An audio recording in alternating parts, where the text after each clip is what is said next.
Entertainment System has long established itself as one of the greatest home video game consoles of all time. Its best games spanned multiple genres, and the system reigned as the champion of the 8-bit era. With over 650 licensed titles released in North America, its cultural influence has been immense, and people my age look back at the NES with fondness. In this video, I'll be sharing my top 10 favorite NES games, ranked from 10 to 1. And man, it was a tough list to make, but in the end it's a list I can stand behind. With all that said, let's get into the games. My 10th favorite NES game is Metroid, the first true open-ended action platformer on the NES. And wow, what an impression this one made on me. Its classic silver box never caught my eye, but when I loaded it up for the first time, my mind was blown. It was a game that proved action platformers could be expanded in a non-linear direction, and really showed people what was possible on the NES.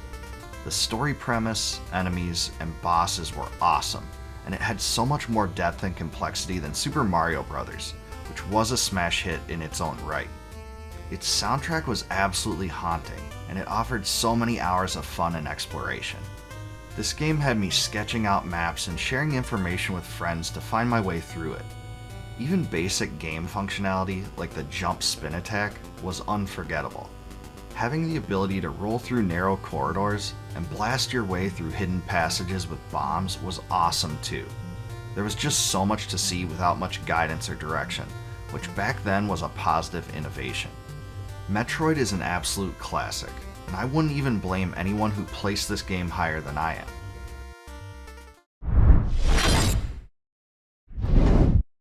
Coming in at number 9 is Super Mario Bros. 3, a game that was in many ways the pinnacle of the NES. Incredible hype and marketing surrounded it, and rightly so. The title expanded the Mario universe in a way the previous two games didn't, and included bonus games and new suits to allow you to swim quicker, throw hammers, and fly.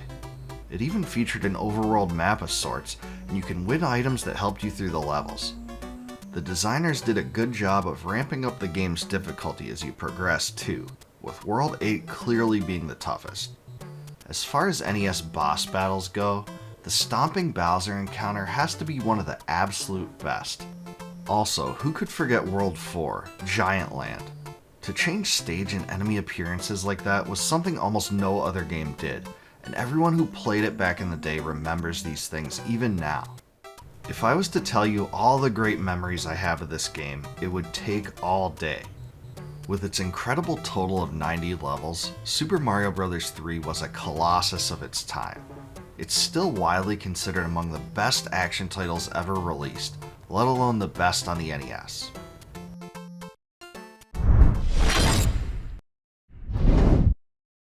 At number 8 is Destiny of an Emperor, Capcom's strategy RPG set in the Three Kingdoms period of ancient China. It follows Liu Bei, Zhang Fei, and Guan Yu during the Yellow Turban Rebellion, when an uprising threatened the Han Dynasty. Even though it was somewhat basic in comparison to some later games, the storyline really intrigued me, and I hadn't seen anything like it at the time. Another thing I really loved about the game, and still do, is that the turn-based battles play out pretty quickly. While you had to make substantive decisions on how to overcome enemy units, you were never caught up in menus for too long, and you could use the all-out attack mode to streamline gameplay. Also, there were a huge amount of playable characters, 150 in total. This was leaps and bounds beyond almost every other game at the time, and served as a sort of precursor to the Suikoden games. I also really adored the soundtrack, which had a style that set itself apart from every other game on the platform. As I've aged, I've also learned much more about this period in China, and it makes me appreciate Destiny of an Emperor even more than I used to. It's an incredibly underrated RPG in an age where there are few games of its kind. It's a true shame we never received the sequel, Destiny of an Emperor 2, in North America. That was only released in Japan. My 7th favorite NES game is Castlevania 3, Dracula's Curse, Konami's third offering in the iconic series. It was a return to form away from Castlevania 2, which was much more of a free-roaming, open-ended adventure game. Castlevania 3, on the other hand, plays much more like the first Castlevania, but it really was so much more than the original. It's much less linear, as you can follow multiple branching paths through the game and make important choices that dictated the ending. Even the mere fact that multiple endings existed in a game like this was pretty mind-blowing for me back then. Though not completely unprecedented, it was rare, and served as one of the things that kept me playing this one even after I had beaten it. The dark flavor Castlevania 3 embraced was perfect, and the bosses were even better than before. When Death transformed into the huge floating skull, I was blown away. And when you saw Dracula's final form at the end for the first time, it really stuck in your mind. The game has a punishing difficulty that ramps up fast, but other than that, I consider it close to perfect.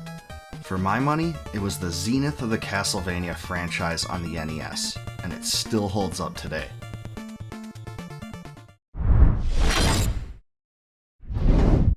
At number 6 is Crystalis, SNK's unforgettable action-adventure RPG. It featured a vast world with a pretty unique story, and I put hours and hours into it when I was young.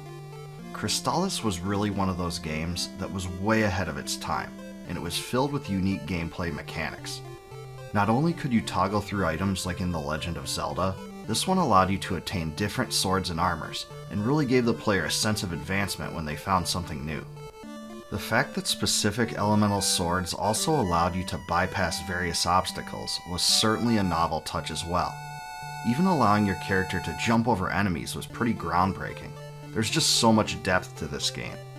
The dungeons and bosses were so distinct that I can still remember them today, and the game's fantasy flavor was just so cool. The lore, gameplay, and music all combined to make this one of the most standout games of its kind on the NES, and it's still worthy of going back to today.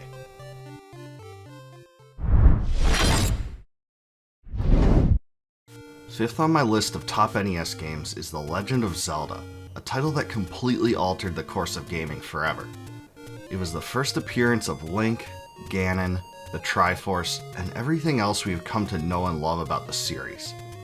Roaming through the overworld map, finding hidden caverns with bombs, and stumbling upon each of the dungeons were all among the best parts of the game. As you got new items and defeated bosses in each of them, the game just kept getting more and more fun. Progressing through it was a simple but magical experience. Its huge interconnected map was something that really caught my attention back then. My friends and I even tried to draw our own maps from the game on panels and paste them together so that we could navigate through it better. One of the greatest things about The Legend of Zelda is its depth and complexity. Even after you beat the game through the normal path, you're greeted to the stunning revelation that there's a full second quest with added difficulty and dungeons in different places. This was a huge surprise back then, and the ability to save your game via the in-game battery was also a huge innovation in gaming. Back in my earliest gaming days, few titles gave me such excitement as this one. It's certainly in the running for most influential title in video game history, probably even more so than Super Mario Bros. And let's face it, it's a secret to nobody that this one ranks so highly on my list.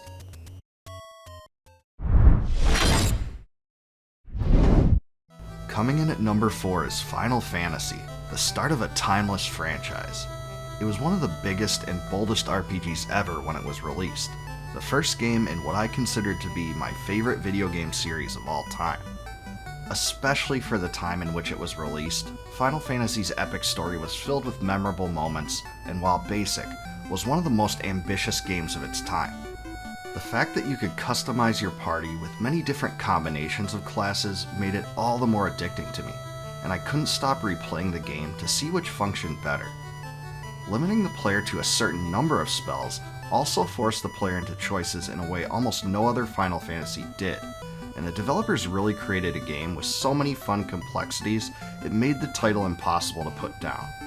The soundtrack was absolutely amazing, with Matoya's Cave, the main theme, and the battle music ranking as some of the best NES tunes ever made. I'll never forget the feeling I had when I finally beat it. It's a total classic and deserving of one of the top spots on my list.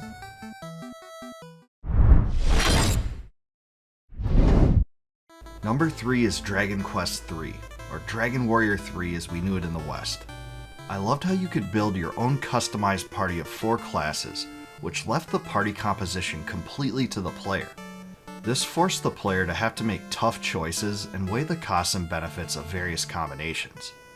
There's even the Sage, a secret class of sorts you could only obtain if you met a few prerequisites. I also loved how the story of Dragon Quest III fit into the timeline that included the first 2 games, even though the titles weren't released in chronological order. This was the perfect way to bring continuity to the series. There's also a big storyline twist toward the end of the game that was really shocking, and one of the first times I experienced such a surprise in a game like this. In terms of plot, Dragon Quest III was much more daring than the first 2 Dragon Quest games. Its score by the legendary Koichi Sugiyama was also as amazing as ever. I poured hours and hours into the game, and its customizability left me starting new games and going through the whole process multiple times. It remains the Dragon Quest game I return to most, and its multiple remakes are a testament to how great it is.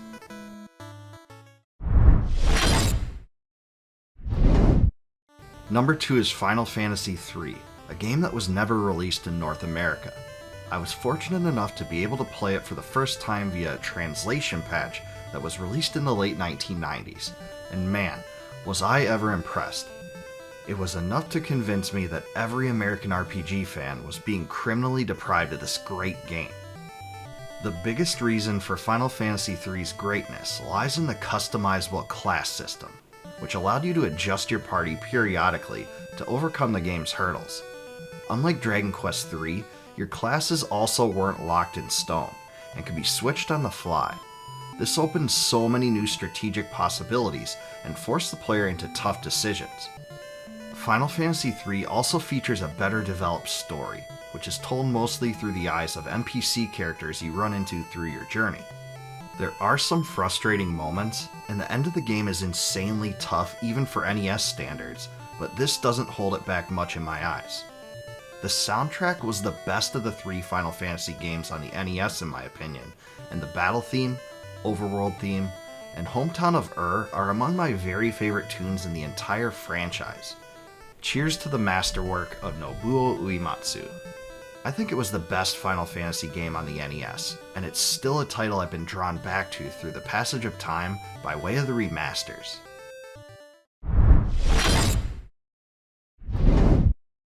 At number 1 on my list is Zelda 2: The Adventure of Link. Alright, before you unsubscribe from my channel, hear me out. This game blended the lore of Zelda into a more mature world that embraced many elements from RPGs I loved. Unlike the first, you gained levels after defeating enemies, which presented the player with choices as to whether they wanted to boost their life, magic, or attack. The ability to use magic spells with different effects also opened up new possibilities, and made the player plan his actions. For instance, casting fire instead of life could be disastrous in some circumstances, and the title's challenge forced the player to adapt quickly. Even the enemy AI was great, and you couldn't always just button mash your way through it. The game's amazing soundtrack was even better in my mind than the original, with its haunting melodies of the overworld and dungeons still in my head to this day. It was probably also the darkest Zelda ever released, and I love that style for the franchise. The 8-bit sound of Ganon's laughter when you die still echoes through my mind, and I know those of you that have played it will remember it too.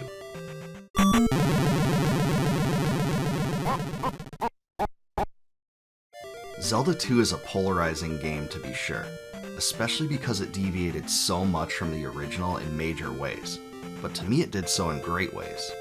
My friends and I discussed the game endlessly in school and shared strategies to defeat particular bosses and find bonus items. I just have so much great nostalgia for it, and I think it still holds up well today. I can sleep soundly knowing that I deemed it number 1 on this list, even if others feel differently.